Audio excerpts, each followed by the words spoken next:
All right, so lesson two, calculating enthalpy changes. So, from the previous lesson, we were looking at enthalpy changes, exo and endothermic. All right, so let's actually take a look at what that all means. So, the natural order of changes is to prefer lower energy and higher stability. So, if we take a look at this image here, the higher up the person on the left is on the ladder, the more unstable he needs to lose energy.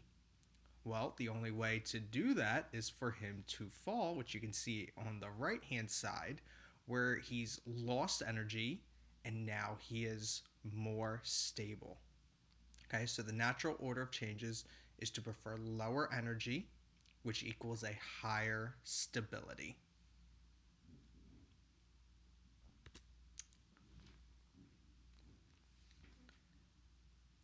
So, continuing on with that natural order of change, since systems want to move towards lower energy and greater stability, we expect most chemical reactions to have a negative delta H, a negative change in enthalpy. Okay, that means that most chemical reactions are going to be exothermic. They're going to release heat. However, stability is a relative term. For example, let's say we take hydrogen peroxide. It is actually more stable than the hydrogen and oxygen from which it was made, but it is not as stable as water, which is why it slowly decomposes into water. Okay, so if we take a look at our enthalpy graph on the right hand side, you can see that we have hydrogen peroxide right there. And we have hydrogen and oxygen, the two elements that are used to make hydrogen peroxide. But here we have water as well as some oxygen gas.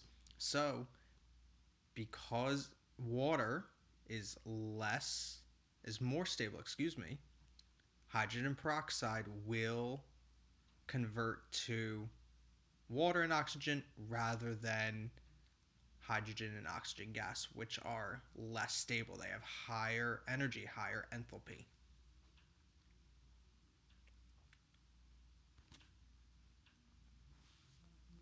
So now we're going to get into these enthalpy changes, and we're going to look at some lab techniques, one of which is very important, and then we're going to get into some calculations. So here we have what is called calorimetry. Calorimetric calculations are an important skill that we are going to explore in the lab. So let's talk about how we actually do calorimetry. So in order to find how much heat is released from a chemical reaction, the reaction is performed submerged in a water bath. Since we know the specific heat of water, okay, hopefully you remember that from last lesson, we can use the temperature change of the water to find the amount of heat that was released or absorbed by the reaction vessel. We're going to use our Q equals mc delta T, or our Q equals mcat. The heat that is produced by the reaction can be calculated if it is assumed that all of the heat is absorbed or released by the water. Okay, so this is a very important detail I want you to pay attention to. The delta H of the reaction, the change in enthalpy of the reaction, is going to be equal and opposite to the enthalpy change of the water. This is where you see the negative. Okay, so whatever energy or heat is either released or absorbed, you're going to have the same amount being absorbed or released into the water. Right? So what that means then is we can use mc delta T, where in each case we're going to be looking specifically at the water. Okay, so that's going to be a very important detail when we're thinking about calorimetry, is the heat being released or absorbed, and also the fact that we're dealing with water.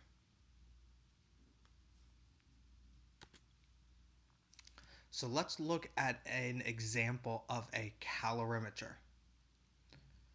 Right, so there are many different types of calorimeters that I'm going to be talking about. Some very, very simple, and some um, much more complex.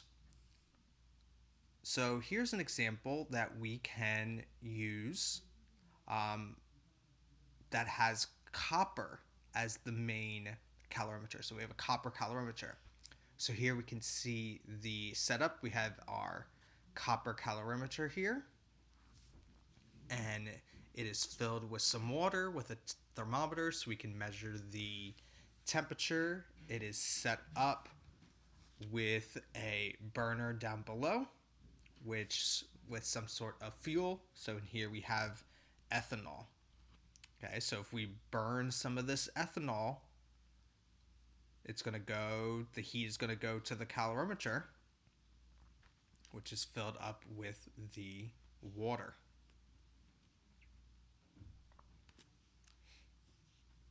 Okay, some more complex calorimeters is what is known as a bomb calorimeter. So here we can have a sample inside our what looks like a chamber. Okay, this is our system, right? Whatever this sample of metal, for example, is, it is filled with water, and you can see how much heat is being released, and we can look at the change in temperature. Right, here's another example of a calorimeter. Okay, definitely more complex that you need to know. Okay, but the process of calorimetry is the same no matter what kind of calorimeter you are using. So why don't we go ahead and try a practice problem.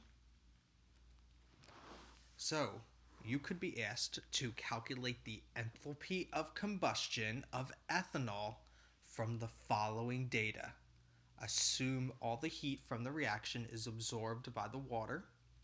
Compare your value with the IB data booklet value and suggest reasons for any differences. Okay, so let's look at the data that we are given. Okay, we know that the mass of the water in the copper calorimeter is 200 grams. The ethanol, once we burned it, the temperature increased by 13 degrees. And we calculated that the mass of the ethanol burned was 0.45 grams.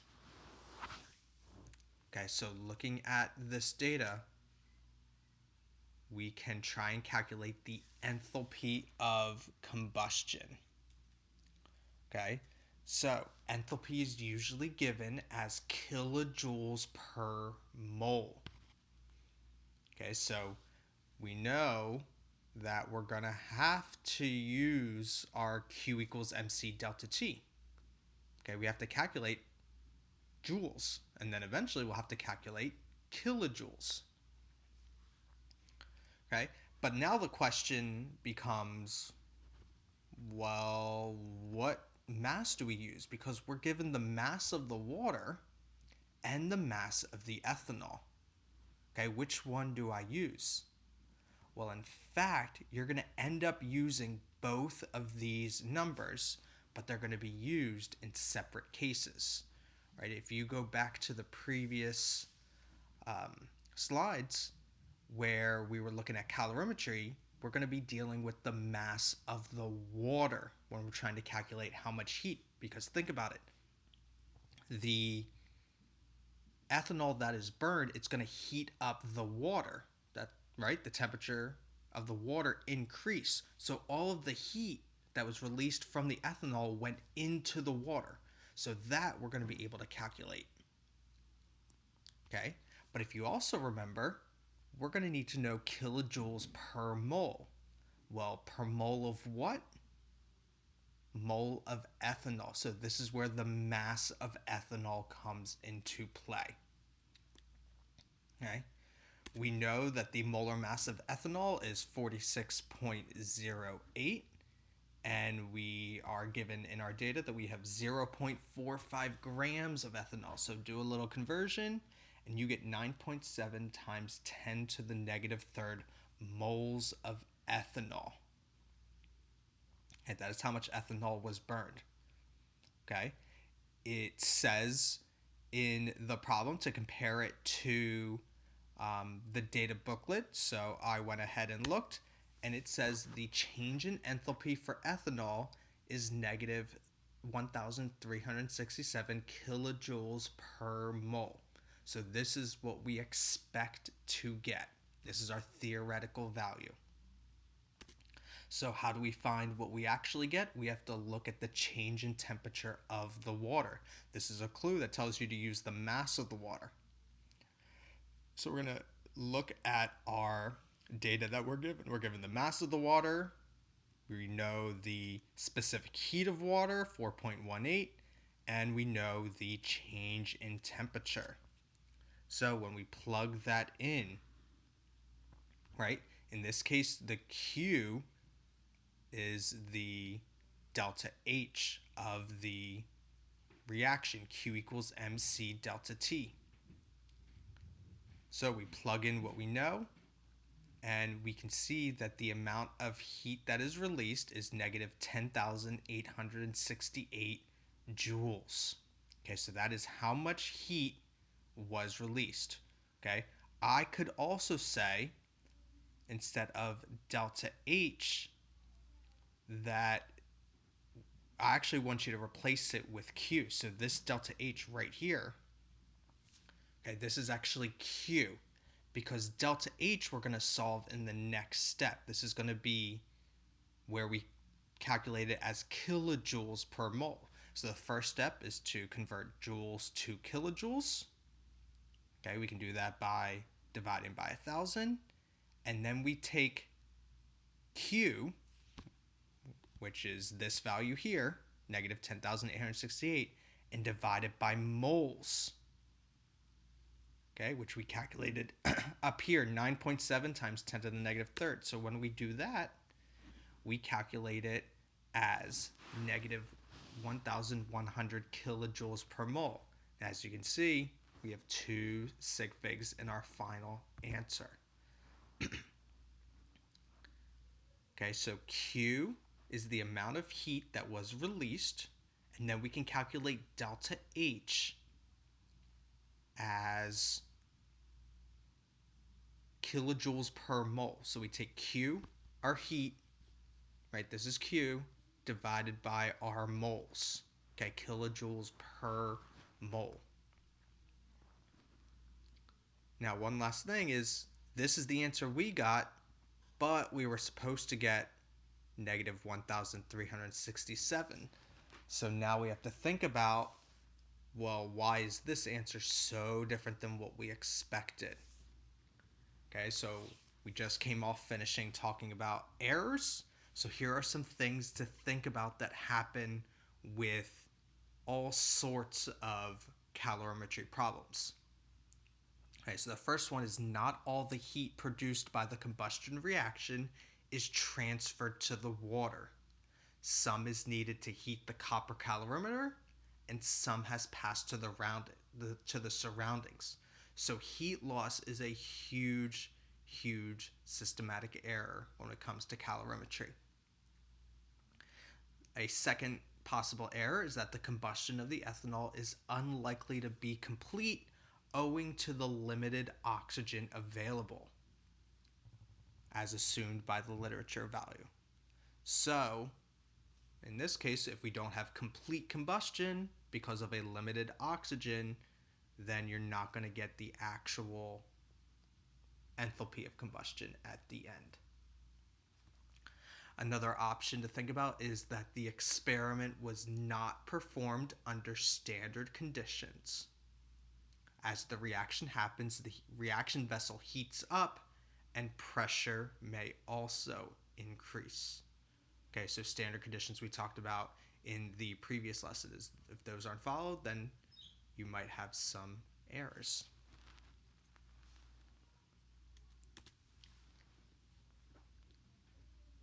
All right, let's take a look at some practice problems. Okay, so here's number 7. The mass of the burner and its content is measured before and after the experiment. The thermometer is read before and after the experiment. What are the expected results? Okay, so think about the problem that we just went over. Okay, well, what happens when you burn something? What is the mass going to do?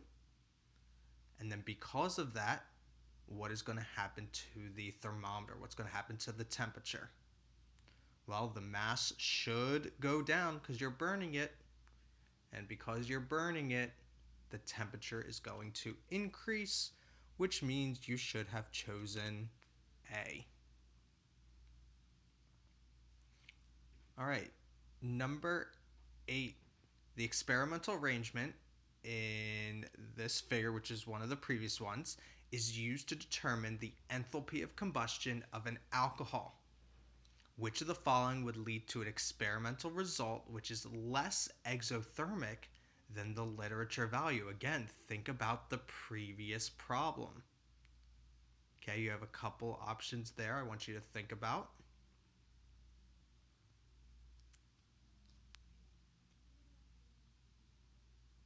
And again, A is the answer in this case. Okay, heat loss is the biggest example. That should almost always be your answer when it comes to calorimetry.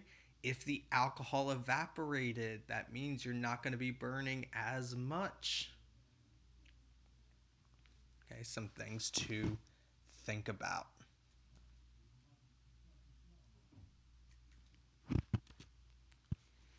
All right, number 9. A copper calorimeter was used to determine the enthalpy of combustion of butan-1-ol.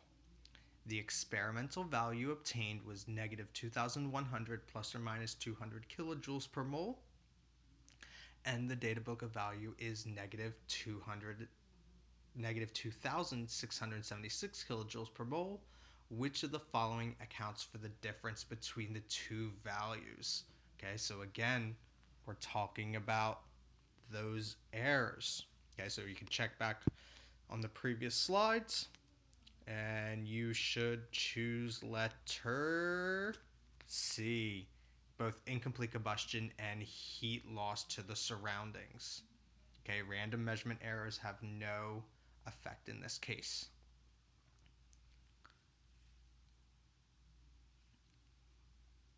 All right, let's take a look at another problem where we got to do some math.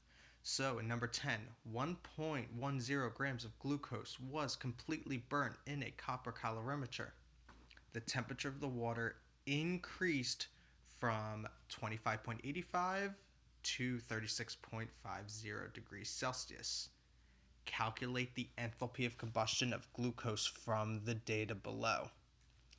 And then you can go ahead and try drawing an enthalpy level diagram to represent this reaction. Okay, so we're given the mass of the water, the specific heat capacity of water, the mass of the copper, and the specific heat capacity of copper. So one of the things that we want to consider in this problem that's a little bit different than before is we're doing this in a copper calorimeter, which means that some of the heat is going to go to the water and some of it is going to go to the copper calorimeter. So we have to take both into account.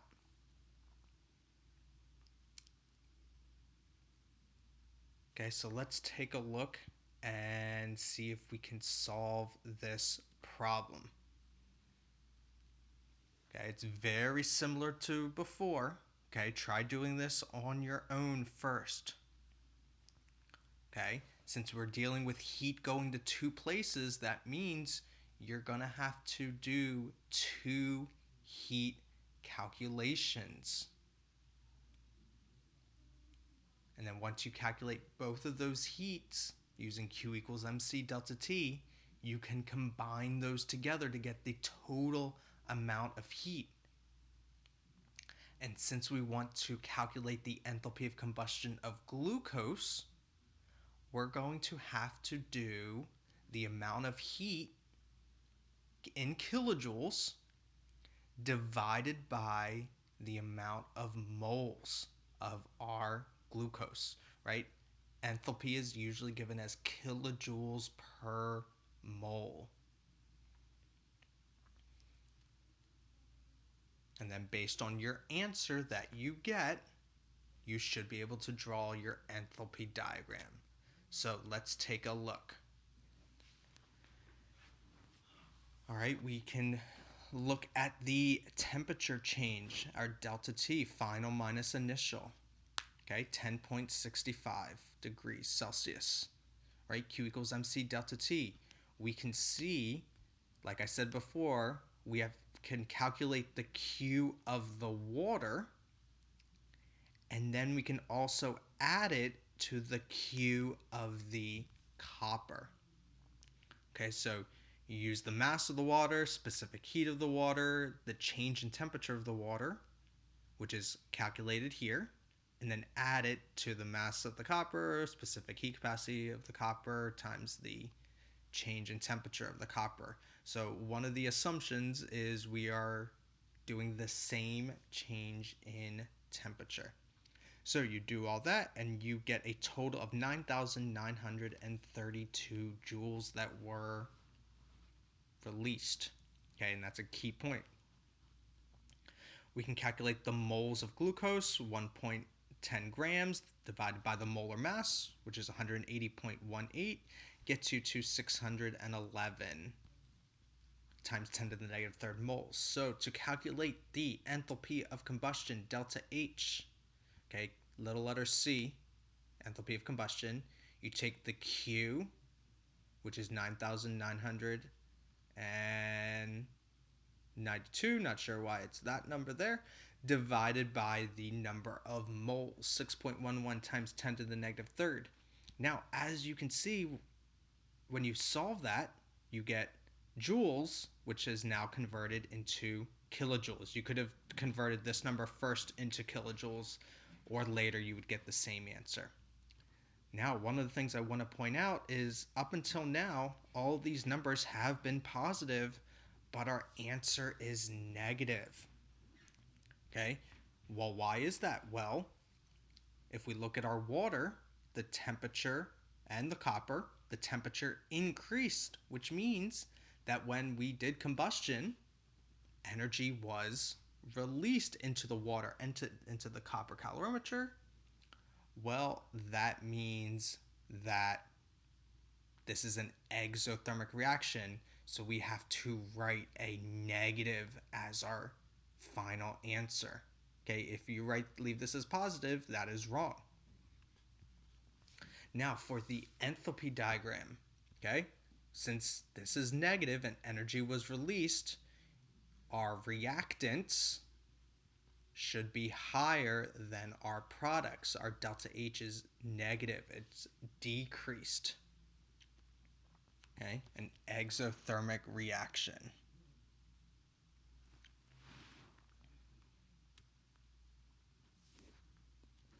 All right, let's go back real quick. We're going to take a look at number 11. The heat released from the combustion of 0.0500 grams of white phosphorus increases the temperature of 150.00 grams of water from 25 to 31.5 degrees Celsius. Calculate a value for the enthalpy change of combustion of phosphorus. Discuss possible sources of error. Okay, so think about all of the information that you are given in this problem. Okay, go ahead and try this on your own first before going ahead and looking at the answer.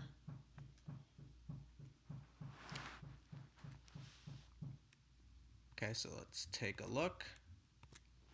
Setup is just like before. Solve for Q using Q equals MC delta T.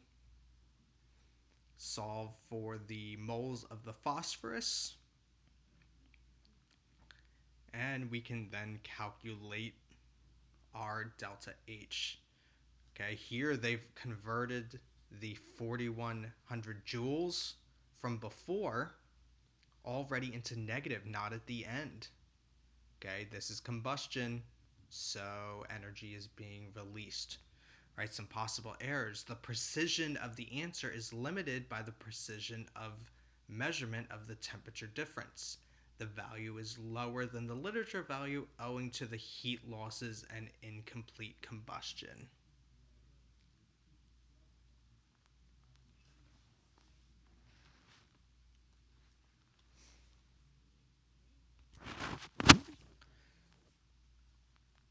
So in those problems before, we were looking at combustion, okay, for the most part.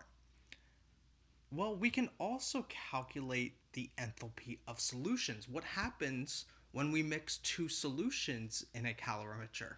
Okay, is heat absorbed? Is heat released? Okay, so we can calculate the enthalpy change by carrying out the reaction in a simple insulated system, for example, a polystyrene cup or just a coffee cup. Okay, you could do it as simply as mixing two solutions, right, where the reaction occurs. Okay, insulating the polystyrene cup helps trap the heat or keeps out heat from the surroundings, an important possible error. Okay, you mix the solutions and you go ahead and see what happens to that temperature change. Okay, so we can calculate the enthalpy of the solution by looking at how much heat was released or absorbed by looking at the temperature change. Like I previously said, heat loss to the environment is one of the largest sources of errors. One example you should be familiar with is what happens if you react copper sulfate with zinc, and you can see the equation there. Okay, we know it is a very exothermic reaction. All right, you could end up doing this in the lab, or as we can see here, you could be given some data or a graph to look at. Okay, pay attention to the axes. We're comparing the temperature over time. Okay, so what happens at first is we add some copper sulfate to our calorimeter and we measure its temperature over time, and then we add our zinc, which is this point right here. Okay, as time goes on, we measure the temperature of the water. We can see it increases, right? An exothermic reaction. Okay, well, at some point, we will measure the temperature and we'll record it to be 61 degrees Celsius at this point. Well, what happens is it starts to cool, that energy is or heat is released, and the temperature goes down over time. But this recorded maximum temperature is not the maximum temperature of the reaction. That's only what we recorded. Okay, remember, we have to consider heat loss. So what can we do? Well, we can extrapolate the line, right? Here's a straight line, and if we extrapolate going backwards, we can actually look when the zinc was added. If we assume that all of the heat stayed in, this would have been the maximum temperature, 70 degrees Celsius, not the 61 that we saw before.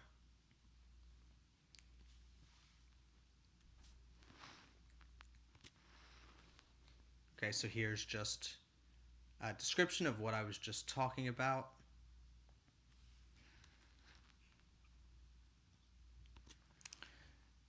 Okay, there are some assumptions. One of the big things in this topic is we're assuming a few things. So we assume there is no heat loss during the cooling phase. We're assuming all the heat goes from the reaction into the water. We assume that the solution is dilute, so there's a lot more water. Okay, really important. We also are assuming that water has a density of 1.00 grams per cubic centimeter. And taking all of these assumptions into play, we can then say that the delta H of the reaction is equal to the negative delta H of the water. So all of the heat from the reaction goes into the water.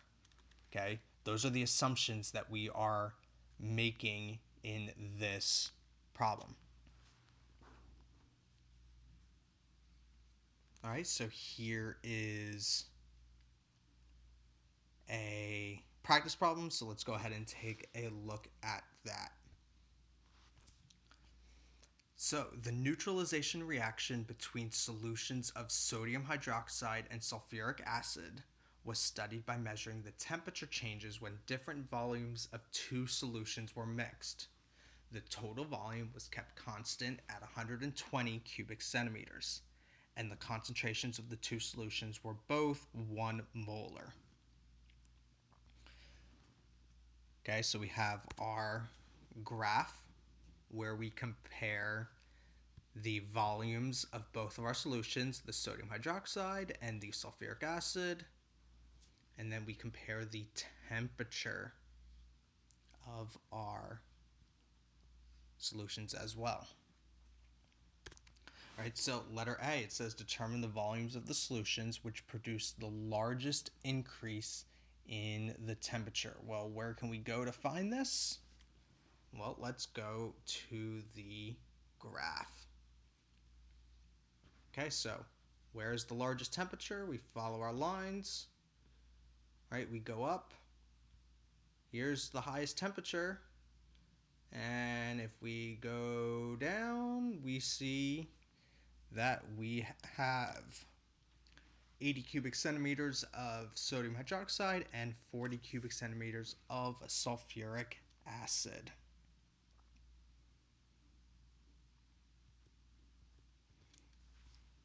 Calculate the heat produced by the reaction when the maximum temperature was produced. Okay, so again, these are our values. Okay, well, if you have 80 of one solution and 40 of another, that means you have 120 cubic centimeters of your solution total.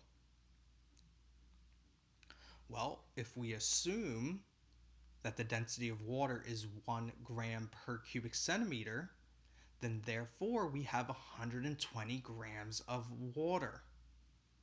Okay, so now we can calculate how much mass of water if we know our density of water, and we make that assumption.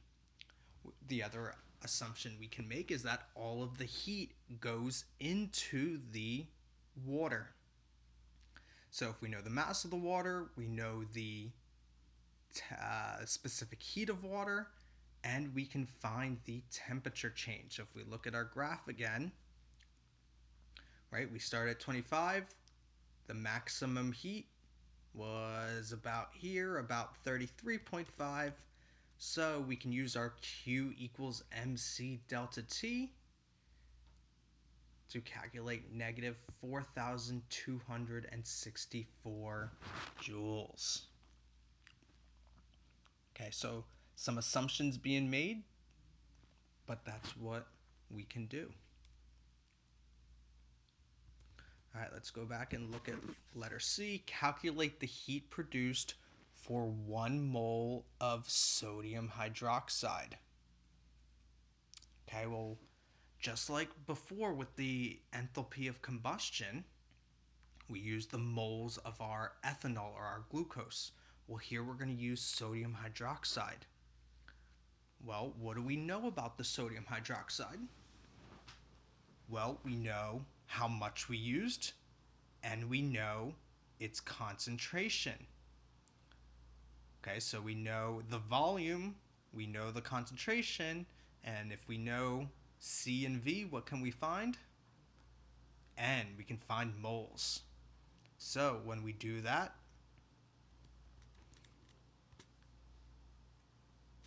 right, if we take our delta H and we do our Q divided by our conversion. Here we're converting the volume and the concentration into moles. So we do Q divided by moles, Q over N, to find delta H. Right? And then we can convert it into kilojoules per mole because this is still joules to begin with.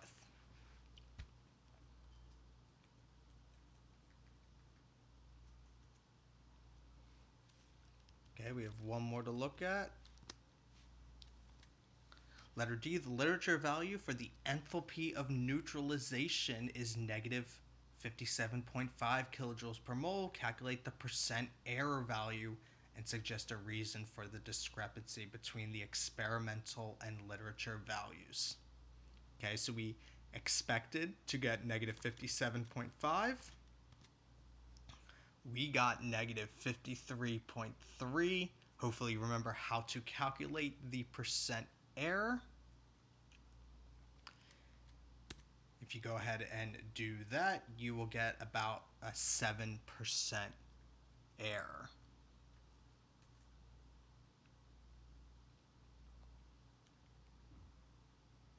Okay, that problem was kind of tricky. Okay, you have to pay attention to the graph and try to interpret some of the information that's given to you.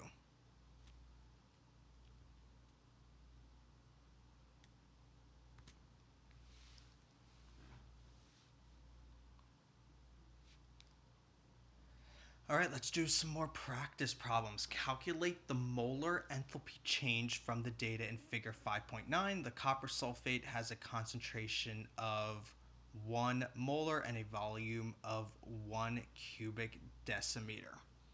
Okay, so the image here, or the figure that they are talking about, was from earlier. Okay, you know that the mass of the copper is 1,000 grams. You know the specific heat of water and the change in temperature can be interpreted from the graph, okay, when the zinc and the copper 2 sulfate was mixed together.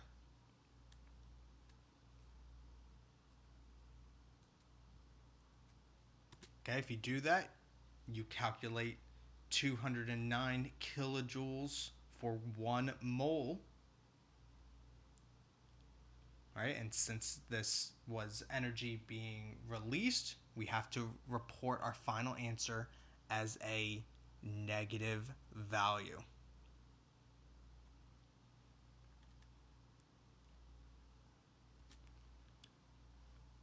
All right, question number 13 is very similar to the problem with the graph. Right? Calculate the enthalpy of neutralization. What happens when you mix an acid and a base? Okay, you're given the initial temperature, the 2 concentrations, you're given the 2 volumes, they just happen to be the same, and we know the final temperature. Okay, so think about all of the information that you are given. One of the things to remember is if you have 2 solutions, they can be combined to get the mass of water that you need to calculate heat, or your Q. Okay, you can also calculate the temperature change, right? We're given final temperature and we're given initial temperature. Okay, based on all of that information, okay, you should be able to calculate Q. Then we have to calculate the enthalpy of neutralization. So we need to divide by moles, kilojoules per mole.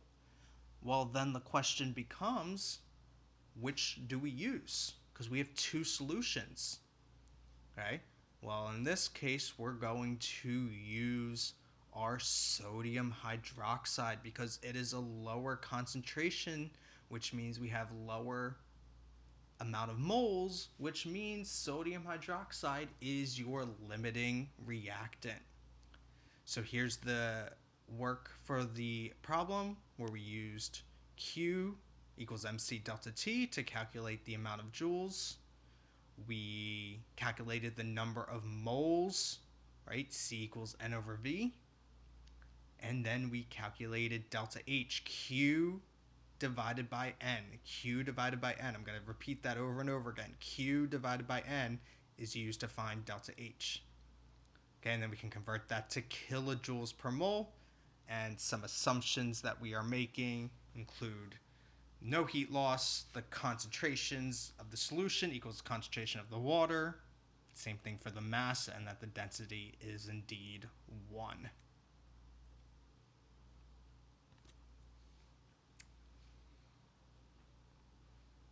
All right, let's continue on with number 14. A student added 5.350 grams of ammonium chloride to 100 cubic centimeters of water. The initial temperature of the water was 25.55, but it decreased to 21.79 degrees Celsius. Well, that's interesting. Calculate the enthalpy change that would occur when 1 mole of a solute is added to 1.000 cubic decimeters of water. Right? So the temperature change is decreasing in this case. That's different than before. Think about what that means if the temperature went down, whereas before it always went up. Okay, one of the things you're going to see when you solve this problem is we're adding a solid. Okay, that means we could think about that having an effect on our final answer, and you'll see that in the answer key that I'll put up in a little bit.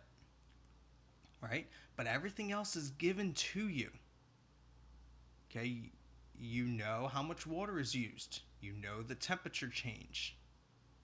Okay, since we're going to find delta H, okay, we first have to solve for Q.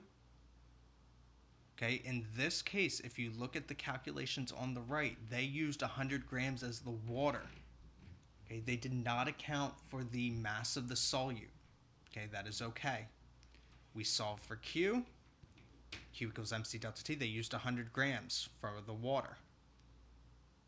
Okay, you calculated that as 293.6 joules per gram. Okay, we can then divide it by the amount of, negative 1,571 joules for 5.35 grams. We could convert grams to moles and then divide that, which is a different way that they went about it here. Okay, but no matter which method you use, whichever way you do it, you want to get to kilojoules per mole, right? Remember that. Take your Q divided by your N, okay? Kilojoules per mole, okay? Here's what would happen if you get add the mass of your salt and do 105.04 instead of 100. I would say just use the mass of the water in your examples. All right, we got one more question. Number 15 says, explain the meaning of the term delta H and describe how it is measured. Okay, so think about what delta means, think about what H means, and finally think about how is it measured. Okay, so here's the long answer. Right, delta H is the change in enthalpy, which is a way to describe the heat content. We cannot measure the enthalpy directly, but we can calculate the enthalpy change. This is where we use our Q equals mc delta T. Q is our heat change, M is the mass, C is specific heat, and delta T is the change in temperature.